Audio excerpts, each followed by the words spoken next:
Man, my girl Steph, who's been trying to start a podcast since forever, sent me a voice memo this week, and it felt like it was a sign from the gods. So here's the thing. Obviously, I spent the better part of the last year going through shit, like probably a lot of people are, but also just feeling like I was running on a hamster wheel, and kind of chasing my own tail and not getting anywhere and feeling really overwhelmed by everything I was trying to learn online and teach myself and editing and all of this shit. And I was just like, my God.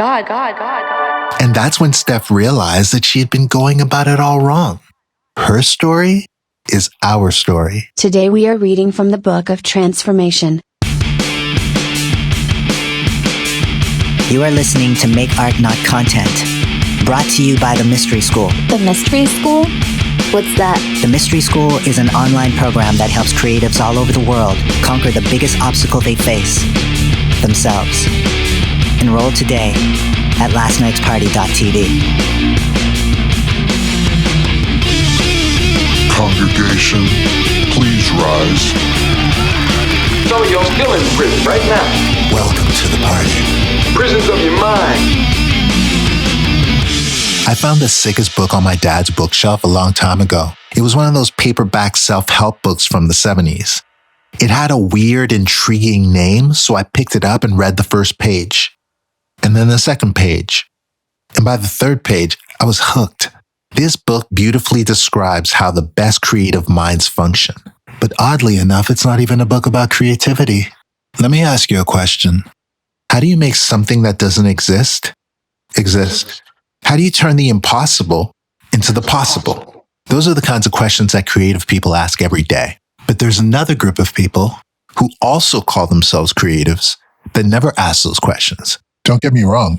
What those people do takes skill, and some do it at the highest level, and they get paid more than any of us ever will. But they're not creatives. So what exactly is the difference? And why is the future of art dependent on us making that distinction? Well, a creative is like a magician. They will pull an elephant out of the hat. They're like an alchemist. They combine cheap raw materials under fire to produce valuable, rare elements. They're like voodoo priests who conjure up spirits, and that could breathe life into inanimate objects. But the ones who are copying Travis Scott's ad-libs, or writing Instagram poems like Ruby Kaur, or editing videos like Emma Chamberlain, while we may need them too, we should give them a better name. Why don't we call them craftsmen and craftswomen, craftspeople? Yeah, and they're crafts children. The ones we call creatives exist to push the culture forward. The craftspeople, they take the ideas that creatives came up with and use them to fill the world with product and content so that humanity is never bored. Creatives and craftspeople are both essential, but I'm making the distinction today because too many creatives have been comparing themselves to craftspeople. And that's when the mental health issues begin. My poor creative. You see people pumping out all this supposed art while you're struggling to do this one little thing. Your whole backyard is literally filled with 1 million failed attempts, dead babies. And you're like, fuck. Why can't I pump out art like all those other people? Well, because first of all, those people aren't making art. They're making content, right? Right.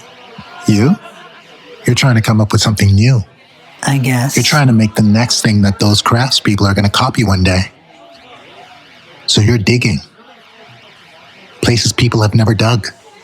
True. Life is easier for them because they don't have to dig. They get to use the shortcuts that you gave them last year. They use Splice.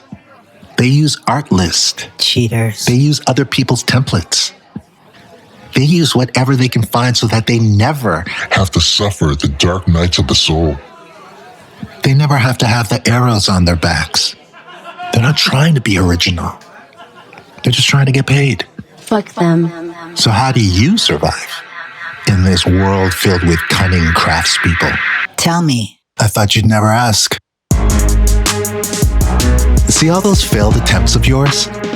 The ideas you get all emo about because they aren't what you're trying to accomplish out there? Those could be turned into scintillating content for your fans. Like immediately.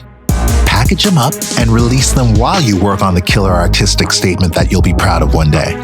You'll be able to catch your breath a little more that way. Besides, if you're a real artist, your failures are better than most people's fully realized copies of a copy anyways. I know that you've probably been thinking that if you show all your in-between sketches and the failed iterations that you'll be considered less of a genius. No, not at all. I'm here to remind you that documenting the journey and sharing it is what your audience really needs right now. Failure is your best friend when you're trying to create something new.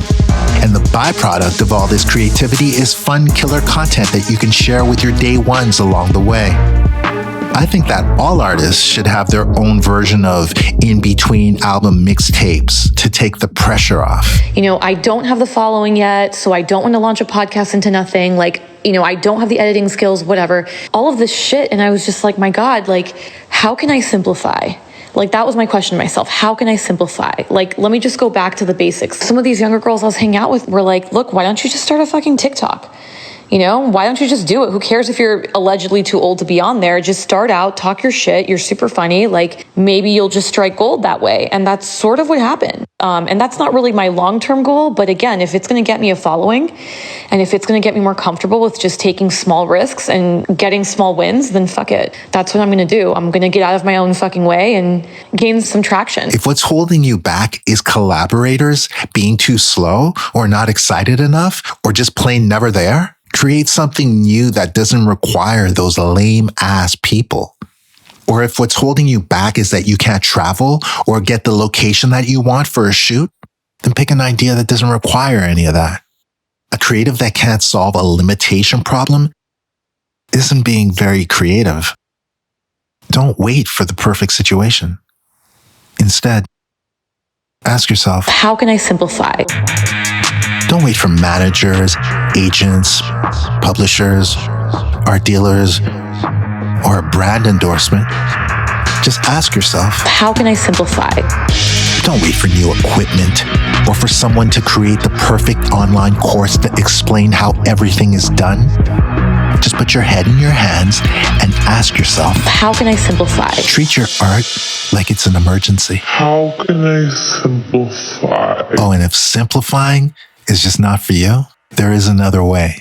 A way that I've hidden in the words of this podcast. It's the way that book that I've been talking about today describes. Email me and I'll send you the title and links where you can get it online.